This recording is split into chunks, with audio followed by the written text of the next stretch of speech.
श्रीमते रामानुजाय नमः। आप सभी का बहुत बहुत स्वागत, साधुवाद, अभिनंदन। भगवत प्रेमियों, आगे की श्रृंखला में आज हम सभी पारायण और उसके विवेचन को सुनेंगे। अर्चिरादि मार्गम पारायण के तीसरे भाग के श्रवण करने से पूर्व आप सभी वैष्णवों से, भगवत प्रेमियों से निवेदन कि आप हमारे YouTube चैनल श्री चरणाश्रम वृंदावन को सब्सक्राइब करें और बेल नोटिफिकेशन दबाना न भूलें। भगवत प्रेमियों, पिछले भाग में हम सभी ने श्रवण किया कि जीवात्मा इस संसार के दुखद अवस्था को देख करके परम पद जाने की चेष्टा करता है और वह यह विचार करता है कि मैं कभी भी भगवत सेवा के वृत्ति को नहीं विसारूंगा, सदा सर्वदा ही भगवान श्रीमन नारायण की सेवा में उपस्थित रहूंगा, जिससे भगवान की प्रसन्नता की प्राप्ति हो, तत्पश्चात उस परम पद की प्राप्ति हो जाए। आइए आगे के पारायण में आप सभी का स्वागत। भगवत कृपा से आचार्य प्रवर श्री लोकाचार्य स्वामी आगे कहते हैं, हा आगत्य दर्शनम देहेत्युक्त्वा शुष्क नेत्राननो भूत्वा तथापि तद्दर्शनेन दिनमेकं कल्पसहस्रं मन्वानः प्रायशः पापकारित्वात् मृत्योरुद्विजते जनः कृतकृत्याः प्रतीक्षन्ते मृत्युं प्रियमिवातिथिम्। इत्युक्त प्रकारेण शरीर विमोचन कालं प्रतीक्षमाणा महिषुच्छिष्टादर कृत राजपुत्रवत् स्वत्यक्त देहे आदरम कुर्वाणमीश्वरम। लोकाचार्य मुनि कहते हैं कि जीवात्मा इस प्रकार से दुखी होकर के भगवान के प्रति यह भाव रखता है कि क्या भगवान मुझे दर्शन देने के लिए नहीं आ रहे हैं? मेरे नेत्र और मुख सूखे से जा रहे हैं। इस उक्ति के अनुसार भगवान के दर्शन न पाकर उस ज्ञानी भक्त को एक दिन 1000 कल्प के समान प्रतीत होता है। गोपी गीत में गोपियों ने ऐसा भाव प्रकट किया है कि त्रुटिर युगायते त्वाम पश्यताम। एक त्रुटि भी जो कालखंड व्यतीत हो रहा, वह ऐसा लगता है जैसे एक युग बीत गए हो। कहते हैं, प्रायशः पापकारित्वात् मृत्योरुद्विजते जनः कृतकृत्याः प्रतीक्षन्ते मृत्युं प्रियमिवातिथिम्। अर्थात पाप करने पर प्रायः पापी व्यक्ति तो मृत्यु से भयभीत ही रहता है, किंतु जो कृतकृत्य है, कृतकृत्य अर्चिरादि मार्गम भाग 2 में कृत यज्ञ पर विशेष प्रवचन है, उसको जरूर श्रवण करें। तो ऐसा जो कृतयज्ञ व्यक्ति है, प्रिय अतिथि के समान मृत्यु की प्रतीक्षा करता है, उसे मृत्यु से तनिक भी भय नहीं रहता। इस प्रकार का भाव वह जीवात्मा रखता है। लेकिन भगवत भाव क्या है? भगवान की अवस्था कैसी है? तो जैसे कोई कामी राजपुत्र अपनी महारानी के उच्छिष्ट जूठन को भी बड़े आदर से देखता है, ठीक उसी प्रकार से जिस जीवात्मा ने अपनी देह की माया ममता को त्याग दिया है, उस जीवात्मा के रक्त मांस के बने हुए शरीर को भी भगवान उस राजकुमार के भाव से, उस राजकुमार के तरीके से उस शरीर के प्रति अपने हृदय में बहुत आदर और प्रेम रखते हैं। यद्यपि वह भगवत पारायण जीवात्मा स्वयं के रक्त मज्जा के शरीर से कोई भी आकर्षण नहीं रखता, फिर भी भगवान उसके शरीर का पालन करते हैं, आदर करते हैं। आगे कहते हैं, न शक्विदम शरीरम इत्यपेक्ष भुक्तवानसि सर्वस्व मय्या स्वाद्यांतर हितोसि श्रिया शापितः त्वयैव शापितः नीतः परम त्वाम विजह्याम। कहते हैं यह जान करके कि मेरा शरीर नष्ट हो जाएगा, वह जीवात्मा श्रीमन नारायण भगवान से सदा सर्वदा प्रार्थना करता रहता है। वह ऐसी प्रार्थना करता है कि हे प्रभु, आपने मुझे तो अनुभव कराया है और जो कुछ भी अनुभव कराया है उसका सभी लोग अनुभव करें। अनुभव करके अंतर्हित हो गए हैं।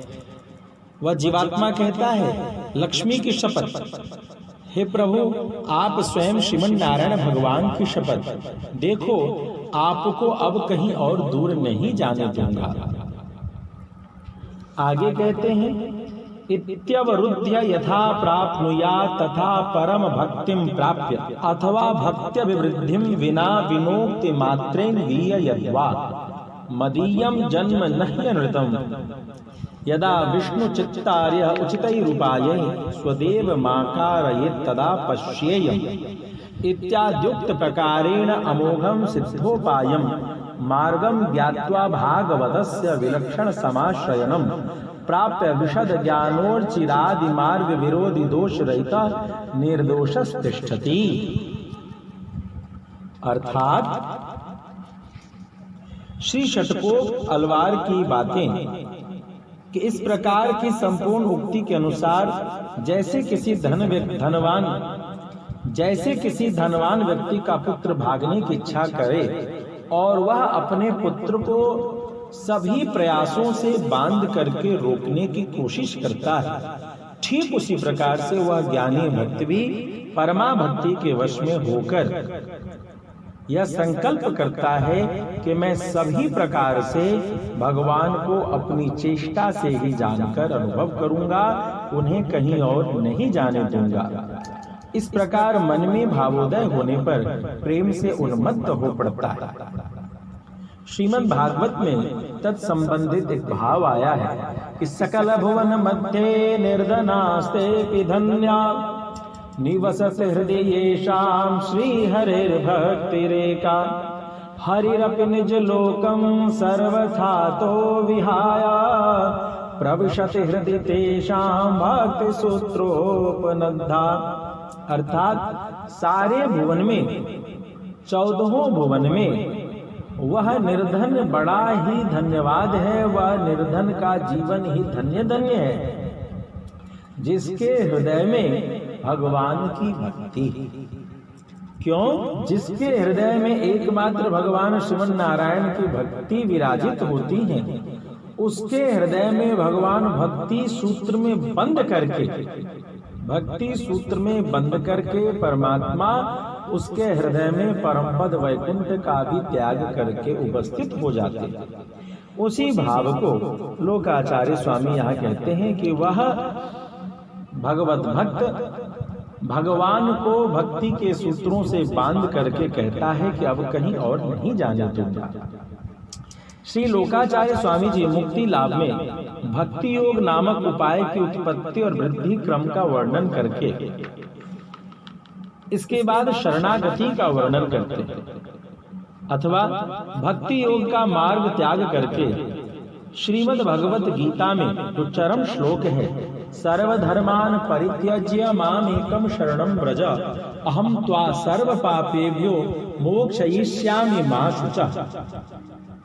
इस श्लोक में भगवान ने जो कुछ भी संकल्पित किया है उस पर महाविश्वास पूर्वक इसी वाक्य का सहारा लेकर मैं जिस स्थान पर हूँ यहाँ से अन्यत्र कहीं नहीं जाऊंगी, ऐसा भाव भगवती गोदाम्बा ने भी रखा है कि वे मेरे पिता और गुरु श्री विष्णु चित्त स्वामी, उनके इष्टदेव आपको यदि बुलाएं तब मैं आपको दर्शन करूंगी। श्री गोदा देवी ऐसी भक्ति में ही जिस कारण से मौजूद हैं, लगी हुई हैं, उसी मार्ग की चर्चा करते हैं कि वह अमोघ सिद्धोपाय मार्ग, जो मार्ग अमोघ है, कभी भी कटता नहीं, हमेशा ही सिद्ध है।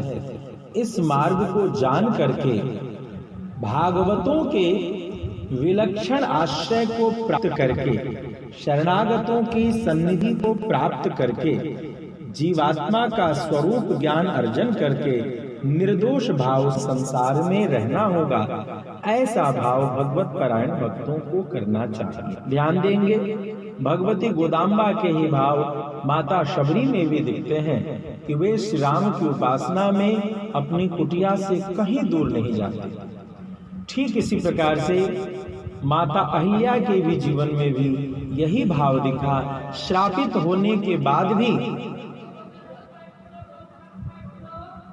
भगवान श्री राघवेंद्र सरकार की कृपा के लिए वे उसी स्थान पर निरंतर ध्यानस्थ होकर के भगवत ध्यान में लगी रहीं और भगवान की कृपा वही उन्हें प्राप्त हुई। यही भाव, यही अवस्था माता जानकी के हृदय में भी अशोक वाटिका में देखने को मिलती है।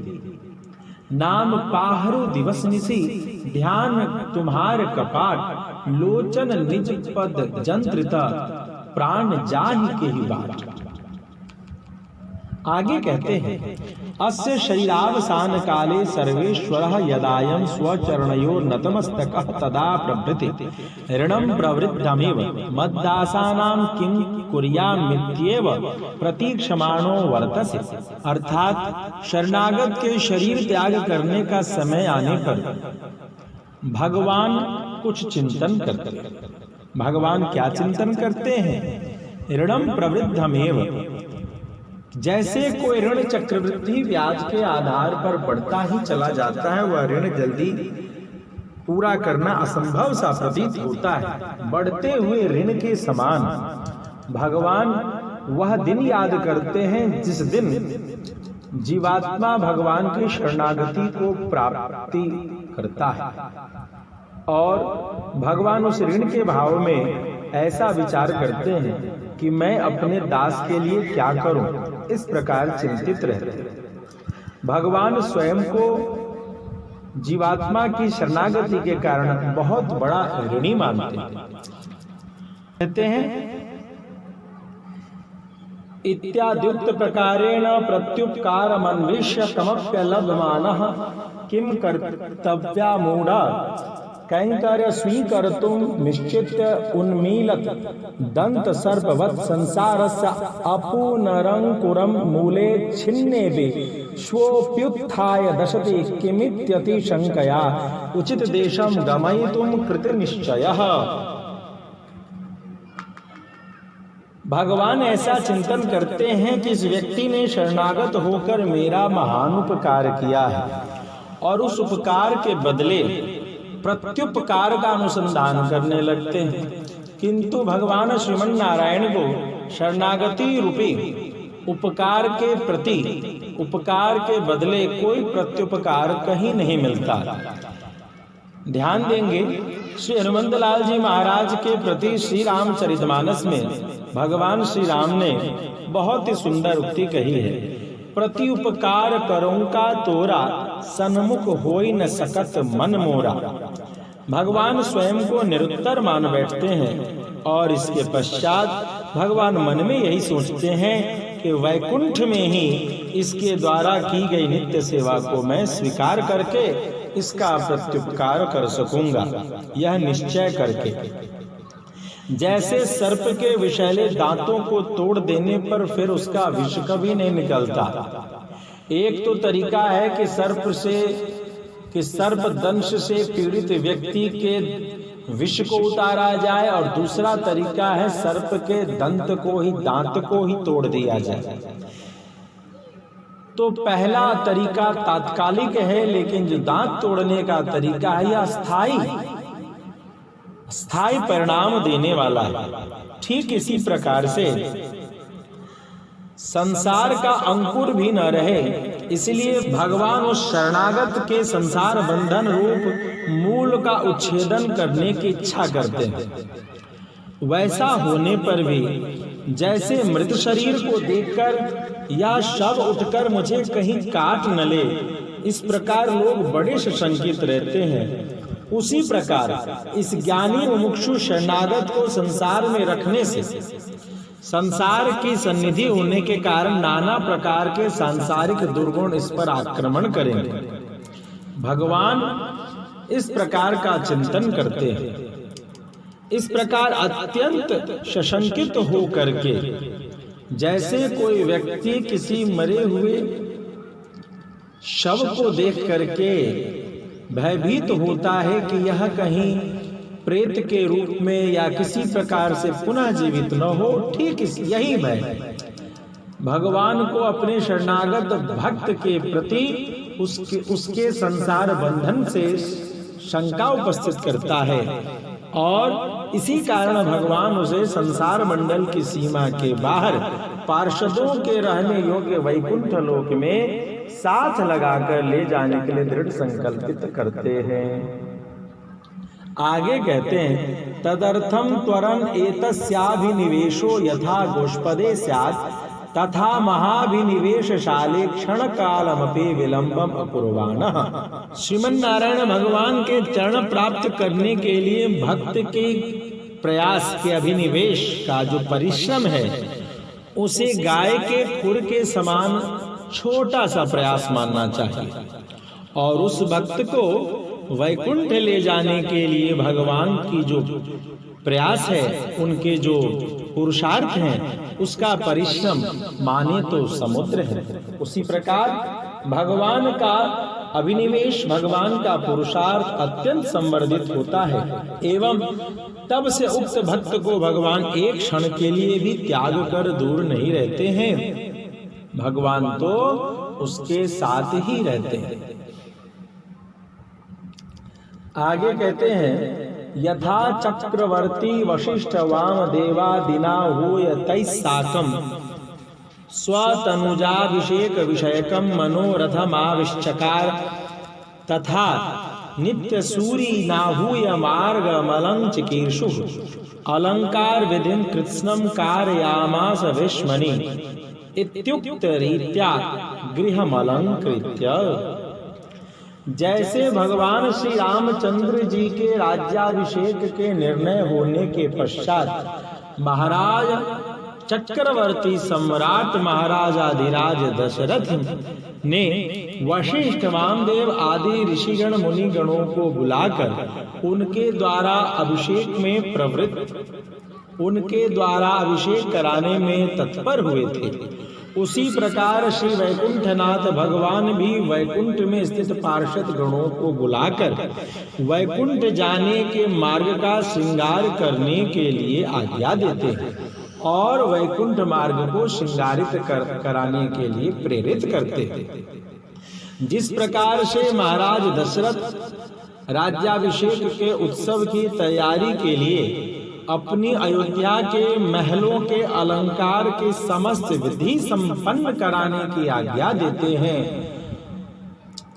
ठीक उसी प्रकार से श्री रामायण जी के उक्ति के अनुसार भगवान श्रीमन नारायण अपने पार्षदों को वैकुंठ का श्रृंगार करने के लिए आदेश देते हैं कि वह शरणागत भक्त वैकुंठ की ओर आ रहा है, अतः वैकुंठ के आगमन पर उस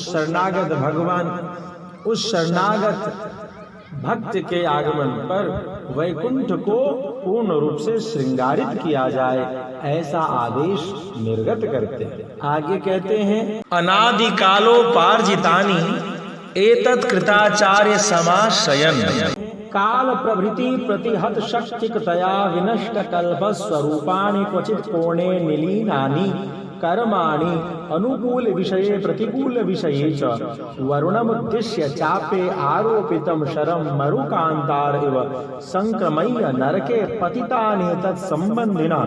एतत् संबन्धिनश्चान्ये स्वर्गस्था प्रभवन्ति ते इत्युक्त प्रकारेण स्वर्गस्थान कर्वाणीति संकल्प्य। अर्थात जैसे किसी व्यक्ति के माथे और मुंह पर दंड के द्वारा भयंकर चोट लगा दिया जाए तो वह व्यक्ति कुछ भी करने की शक्ति को नष्ट कर बैठता है, ठीक इसी प्रकार से शरणागत भक्तों के द्वारा अनादिकाल से मुक्ति के विरोधी, मुक्ति के विघ्न स्वरूप पाप पुण्यों के पुंज को और गुरु का आश्रय प्राप्त करने के बाद भी प्रमादवश जो कुछ भी पाप और पुण्य जनित कर्मों को किया गया हो, उन समस्त कर्मों के फल देने की शक्ति को भगवान नष्ट कर देते हैं। ऐसा होने से उन कर्मों का स्वरूप ही नहीं दिखता। उदाहरणार्थ कहते हैं कि जैसे श्री राम ने वरुण देव को मारने के लिए धनुष पर चढ़ाए हुए ब्रह्मास्त्र को मारवाड़ प्रदेश में फेंक दिया था, वैसे ही श्री वैकुंठनाथ भगवान समीप में विद्यमान रहने पर भी दिखाई नहीं देते, किंतु अपने शरणागत भक्तों के ऊपर ऐसी ही कृपा करते और उन शरणागत के पाप कर्मों को, पुण्य कर्मों को उस शरणागत व्यक्ति के अनुकूल और प्रतिकूल अर्थात प्रेमी और बैरी व्यक्तियों में बांट देते हैं। जो शरणागत व्यक्ति की जीवंत अवस्था में प्रतिकूल थे, उन्हें उस शरणागत के द्वारा किए गए पाप कर्मों का फल प्राप्त हो जाता है। वहीं जो जीवंत अवस्था में शरणागत व्यक्ति के शरीर संबंधी निकट आत्मीय जन थे, यदि वे नरक में भी पड़े हों तो उन्हें उनका पुण्य प्राप्त हो जाता है और उस शरणागत के पुण्य और पापों का नाश भगवान इस रूप से कर देते हैं। इसके बाद उसके समस्त शरीर संबंधी निकट आत्मीय जन जो नरक में भी पड़े हैं, उन्हें देवता के समान स्वर्ग में पहुंचाने का संकल्प भगवान करते हैं। आगे कहते हैं, ऊढ़ा पंचात्मना तेन तार्क्ष रूपेण इति मुदितं पक्षिणं स्वयमारुह्य संचरति इत्याद्युक्त प्रकारेण कृपा सागरं पक्षिणं मत्पुरतः संचारय इत्याद्येत दीय प्रार्थनानुसारेण गरुत मंतमारोहन्नाविर्भूय सुवर्ण पर्वतादिरूढ़ महामेघ सदृशं स्वादिव्य मंगल विग्रहमनुभाव्य आतिवाहकानाहूय एतस्य सत्कार क्रम विशेषानाज्ञायति। अर्थात पंचात्मा गरुड़ पक्षी भगवान को वहन करते हैं। भगवान श्रीयपति आनंदित गरुड़ पक्षी के ऊपर विराज करके स्वयं सर्वत्र विचरण करते रहते हैं। इस उक्ति के अनुसार एवं ऐसा भाव कि क्या दया समुद्र भगवान श्रीमन नारायण श्री गरुड़ जी को मेरे पास लाएंगे। भक्त की इसी आशा के अनुसार भगवान श्रीमन नारायण गरुड़ पर चढ़कर प्रकट होकर सोने के रंग के समान पर्वत की चोटी पर एकत्रित काल मेघ के समान अपने दिव्य सुंदर विग्रह का अनुभव मुक्तात्मा को प्रदान करते हैं। भगवान गरुड़ के ऊपर विराजित होकर के दर्शन देते हैं। आशय यह है कि जैसे सुनहले किसी पर्वत पर काला मेघ हो, बादल हो, अर्थात यहाँ सोने का पर्वत गरुड़ जी हैं और वह काला घनश्याम भगवान स्वयं है। इस प्रकार के दिव्य स्वरूप का भगवान मुक्तात्मा को दर्शन प्रदान करते हैं। भगवान अपना दर्शन प्रदान करने के पश्चात आतिवाहक नामक देवताओं को बुलाकर सत्कार करने के क्रमानुसार उस महात्मा का सत्कार करने का आदेश भगवान स्वयं देते हैं। ततः इंद्रियै मनसि संपद्यमानैर्वांग मनसि संपद्यते मनः प्राणे प्राणस्तेजसि तेजः परस्यां देवतायाम् इत्युक्त प्रकारेण अस्य बाह्यकरणानि अन्तःकरणे लीयन्ते समीपं प्राप्नोति अन्तःकरणं प्राणे प्राणः अस्मिन् चेतने चेतनो भूत सूक्ष्म विशिष्टः परमात्मन्ये की भवति। इसके बाद प्रश्नोपनिषद के दिए हुए मंत्र के अनुसार मन इंद्रियों के साथ, वाक इंद्रिय मन के साथ, मन प्राण के साथ, प्राण परदेवता के साथ मिल जाते हैं। श्रुति की सूक्ति के अनुसार बाह्य इंद्रिय सभी अंतःकरण में लीन हो जाते हैं, मिल जाती है। अंतःकरण प्राण में प्राण तेज में और तेज संयुक्त जीवात्मा में लीन हो जाती है।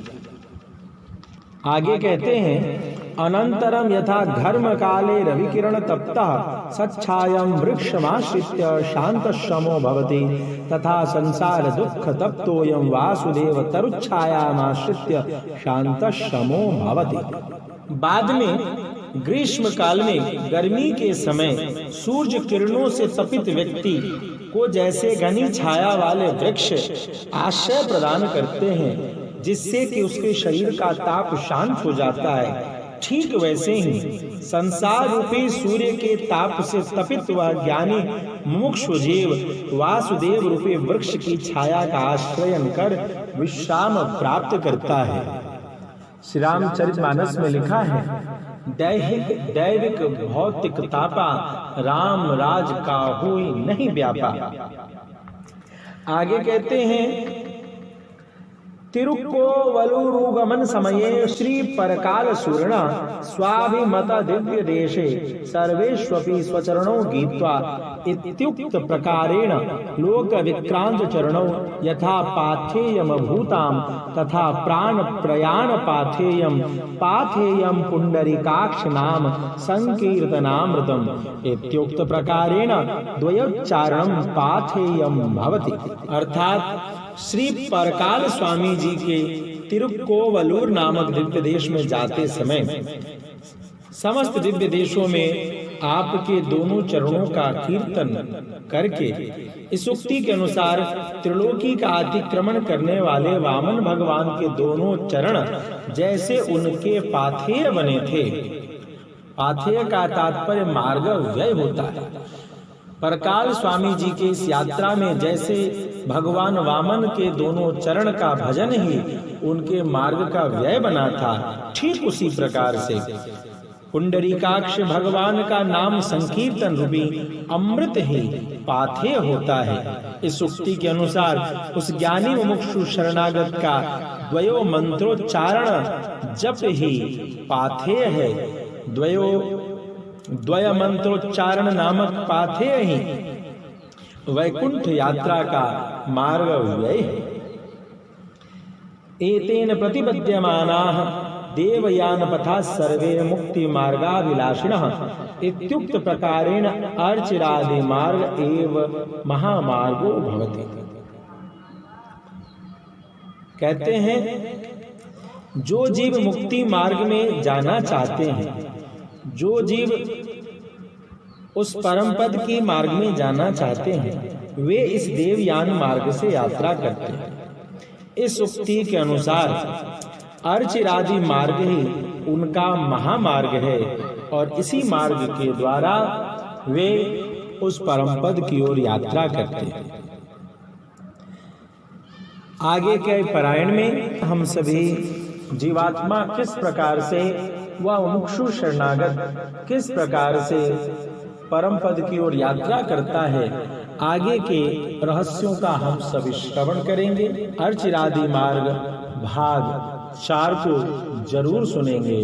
पुनः आप सभी से निवेदन कि हमारे श्री चरणाश्रम वृंदावन YouTube चैनल को जरूर सब्सक्राइब करें, बेल आइकन को क्लिक करें और इस वीडियो को समस्त वैष्णव गणों में शेयर करें, जिससे कि इस वीडियो को तैयार किए गए श्रम का वास्तविक स्वरूप सामने उपस्थित हो सके। आप सभी के समक्ष अर्चिरादि मार्गम भाग 4 शीघ्र ही प्रस्तुत करने की कोशिश करूंगा। जय श्रीमन्नारायण।